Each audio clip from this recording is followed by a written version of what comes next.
back on.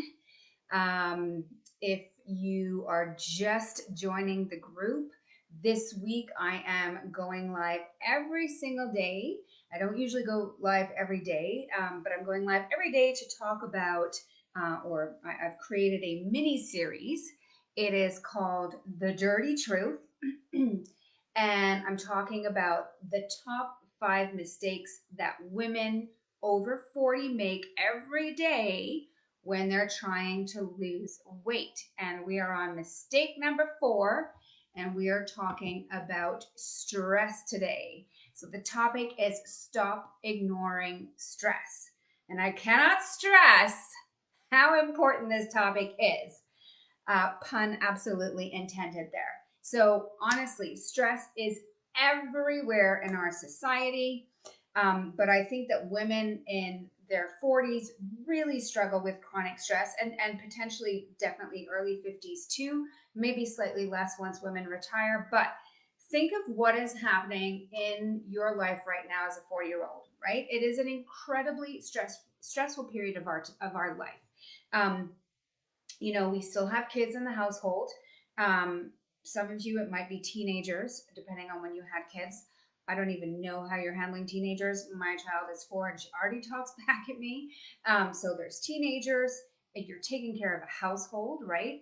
A lot of women still are the ones who take on most of that burden.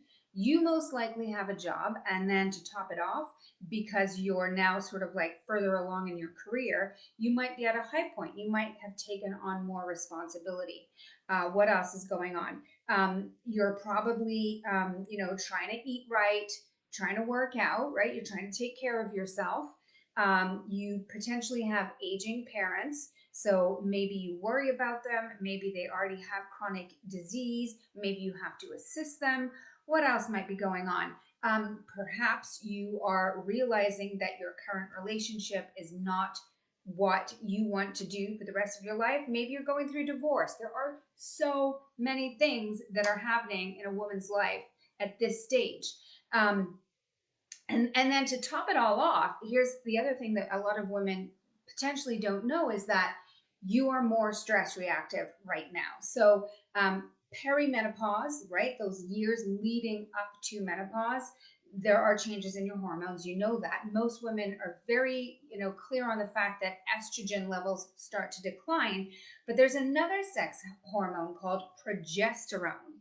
And this sex hormone is kind of like estrogen's sort of little sister or twin sister. They like to be in balance. And one of progesterone's role is to help us manage stress. It's kind of like our happy hormone, and it gives us more resilience, and it gives us an ability to handle stress. That is the first hormone to start dropping, and it starts dropping when we're 35. And by the time we're 40, there's a pretty good chance that your progesterone levels are low enough that you're going to start to notice that you're more stress reactive. You can't handle stress the way you used to. Things that didn't used to bother you as much suddenly are just like really driving you crazy. And you might be thinking, why on earth this is happening? What is wrong with me? So this is all this is going on for a woman who's 40. So what does stress have to do with weight loss? It's very simple. Well, it's not simple, it's complex, but I'm going to make it simple. So stress will sabotage your ability to lose fat. Okay. And there are a number of reasons that this is happening, but the main reason is because when you are stressed, your adrenal glands produce stress hormones. And there are different stress hormones, but the one I want to target today is cortisol, which I talked a little bit about on Monday, but we're going to talk about it more today. And cortisol's main role is to, as part of the stress response, is to increase blood glucose levels in your bloodstream to give you energy to handle the stressor. Okay, and we'll talk about why this might be problematic if you're looking to lose weight. Okay, so before I go on, thank you so much for joining me today, ladies. If you are catching this live, go ahead and say hello. If you're catching the replay, I would love you to let me know in the comments so that I can see when you're getting this. And also, the more comments I get, the more I can get this information out to all of the members in the group. That's just the way Facebook works. So if you could do me a favor right now and just go ahead, write in the comments and just write either live or replay. I really appreciate it.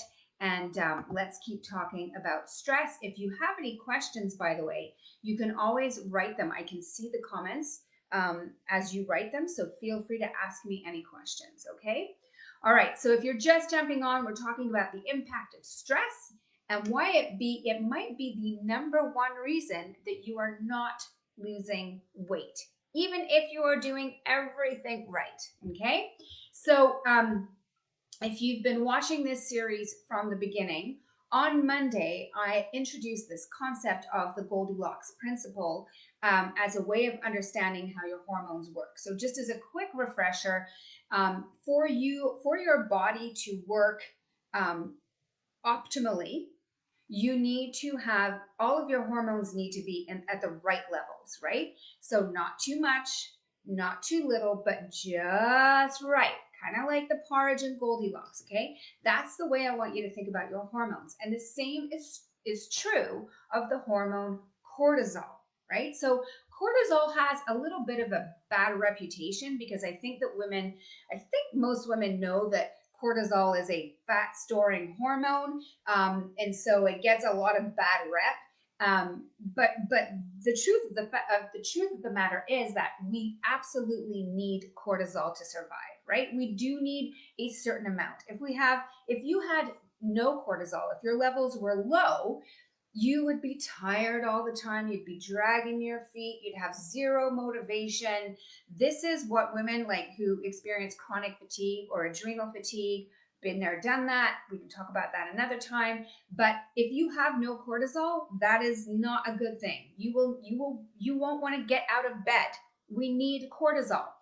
But again, we don't want to have too much cortisol.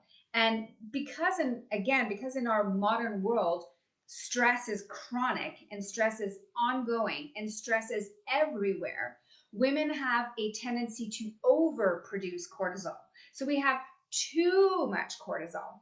And so having all of this cortisol, this chronic overproduction of cortisol, is affecting our ability to burn fat because it is a fat burn or fat storing hormone, okay?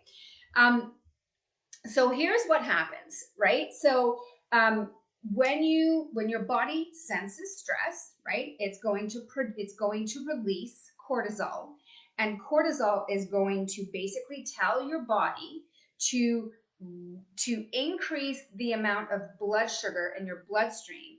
And it's meant, again, as a means of protecting you so that you have the energy to outrun, for example, a bear or a saber-toothed tiger if you're a cave woman, right? But the problem is, and again, that's good. We need that, right? This is a good thing. We need to have that stress hormone. But when cortisol is chronically elevated, then we have chronically elevated blood sugar levels, which can lead to chronically elevated insulin levels. We talked about this on Monday, which can cause insulin resistance. And as I was explaining, when you are insulin resistant, the blood sugar in your bloodstream cannot get into your cells and get turned into energy. So your body does the next best thing, and it takes that sugar and it turns it into triglycerides, which is a storage form of fat, and it sends it into your fat cells, okay? So now you can see how too much cortisol can have a direct impact on your belly fat, okay? Because that's where it has a tendency to go, right around the belly, okay? So the key takeaway here that I really want you guys to remember is that you can be doing everything right? So you're eating real food, you're following a low carb approach, maybe you're even doing keto, right? To work on insulin resistance. Maybe you're exercising, you're going for walks every single day. You can still have insulin resistance because you're chronically stressed out. That is one of the causes of insulin resistance. It is not just about diet. And if there's one thing I can get you guys to think about today, that is it, okay? Just remember that, okay? So obviously cortisol can cause insulin resistance, but there are more things that cortisol can do. So it also can decrease your body's ability to convert thyroid hormones into active thyroid hormones, which basically means that it can lower or slow down your metabolism. The other thing about chronic stress and cortisol is that it can affect leptin.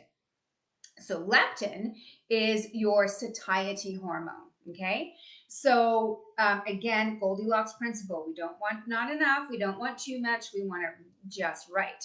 And so what can happen is that with too much stress and too much blood sugar, too much cortisol and insulin resistance, we start to produce too much leptin, and then we become leptin resistant.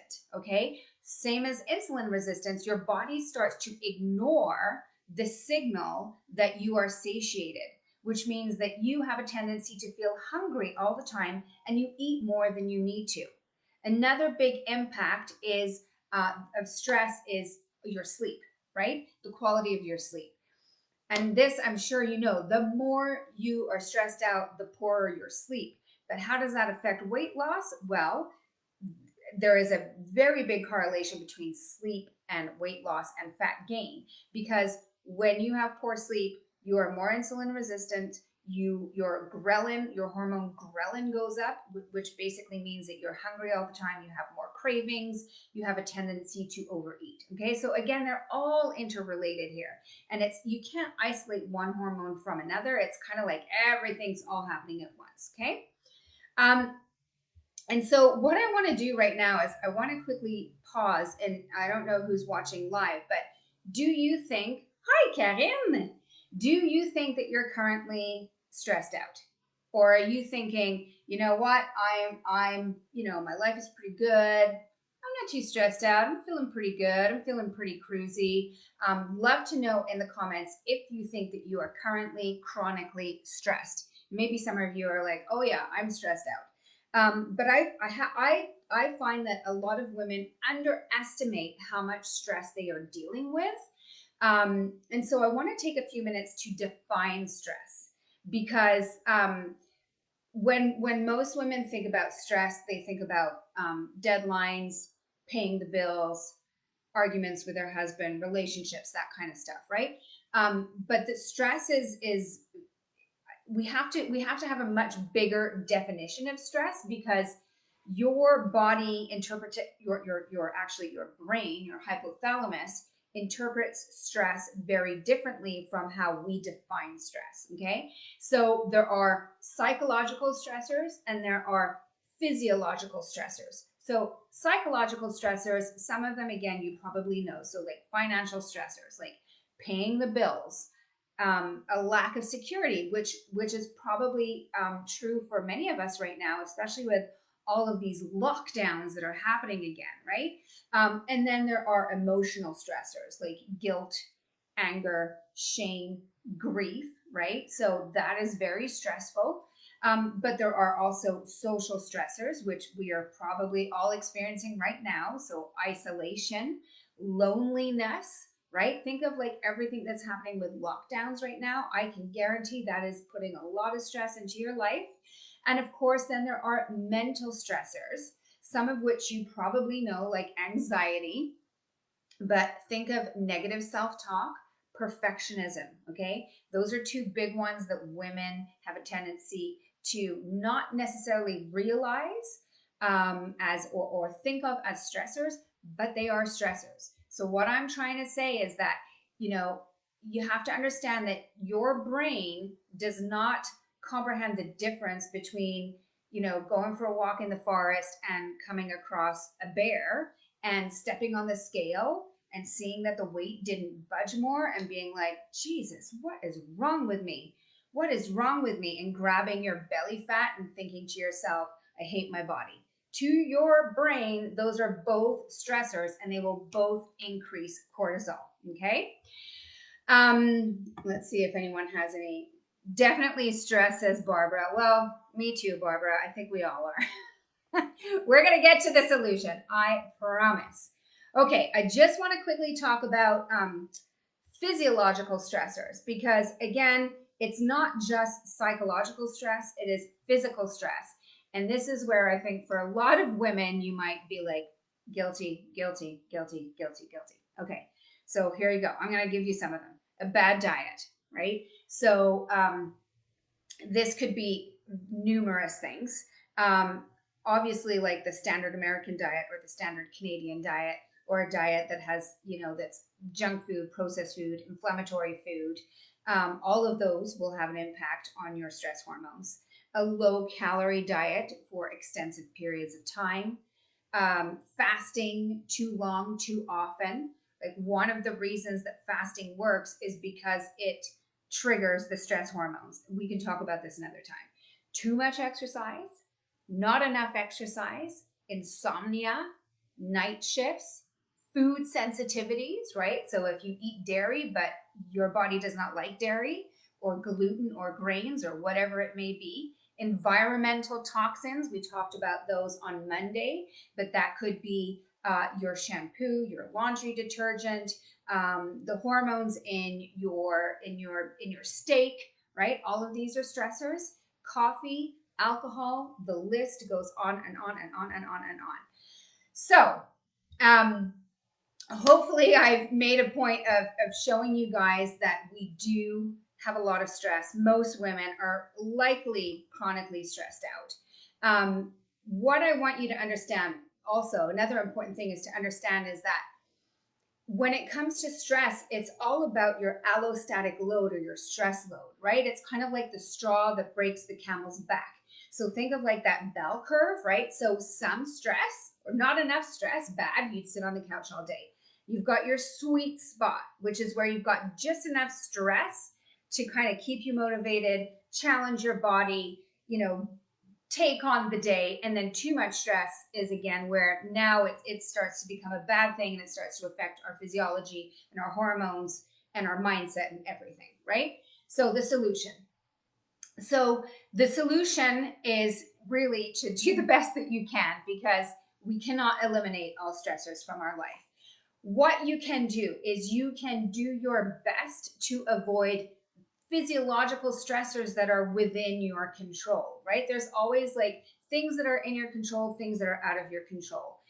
Focus on things that you can control. So, if you have poor sleep, start working on that. You can clean up your cosmetics. You can clean up your all of the products in your house and try to avoid toxins. You can avoid extreme dieting, which we're going to be talking about tomorrow. You can avoid overtraining, right? So tone down the CrossFit, tone down the spin classes, tone down the length of your runs if you're a runner. You can eliminate food sensitivities. These are things that you can control. And then when it comes to psychological stressors, which are much harder to control, this is where stress management comes in. Because what we're trying to do with stress management is we're trying to shift your body out of stress mode, which is fight or flight, and into relax mode, which is rest and digest. And I would argue that stress management for a woman in her 40s is probably as important, if not more important, than exercise. Okay. And I really want that to sink in here. We need to be purposely chasing relaxation. And we can talk more about relaxation techniques and stress management techniques. I'd love to bring Tamala in for some meditation at some point. But what you can do is you can do more yoga. You can take up meditation. I've been trying to learn to meditate for 7 years now. It's tough, but honestly, you will start to see the benefits. I guarantee it. You can practice breathing techniques.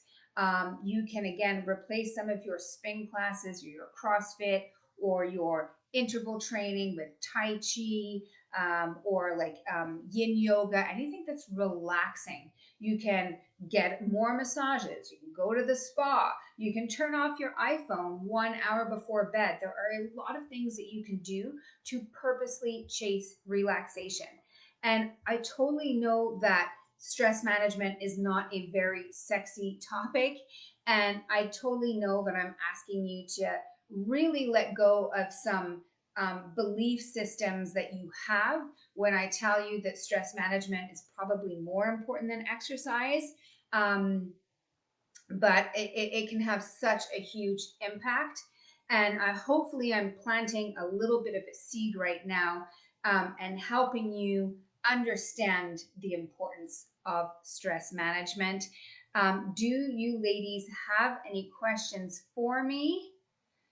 I see I've got a couple of ladies joining me live. Thank you for joining me. Some of you are just catching the tail end of this. You'll have to kind of rewind and go back. But yeah, essentially, that's what I had for you today. Tomorrow, as I said, we are going to be talking, it's our last one, and I'm going to be talking about taking diets to the extreme. And it's going to kind of tie in everything we've talked about this week. And the example that I'm going to use is going to be fasting.